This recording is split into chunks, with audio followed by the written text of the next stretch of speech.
காற்று அடிக்கக்குள்ள அந்த பயிர்களுக்கு என்ன இருக்குன்னா லேர்ன் த லெசன்ஸ் கிடைக்குது.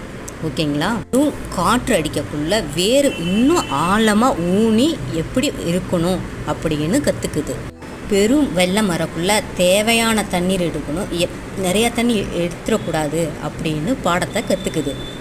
கடும் வெயில் அடிக்கக்குள்ள அந்த பயிரில் அப்போ தேடி தேடி தேடி ஒரு சொட்டு தண்ணி கிடைக்குமா, சொட்டு தண்ணி கிடைக்குமா அப்படின்னு தேடி தேடி அலையும். அதை பாடம் கற்றுக்குது. பாடுபட்டு ஒவ்வொரு மணிகளும் வெளியே கொண்டு வர மணிகள் பால் படிஞ்சு தேய்ச்சி அதை அடுத்த தலைமுறைக்கு பயன்படுகிறது. ஆனால் அதை விட்டுட்டு எவ்வளோ மழை பெய்யணுமோ அவ்வளோ மழை பெய்யறது, எவ்வளோ வெயில் அடிக்குமோ அவ்வளோ வெயில் அடிக்கிறது, எவ்வளோ காற்று அடிக்குமோ அவ்வளோ காற்று அடிக்கிறது.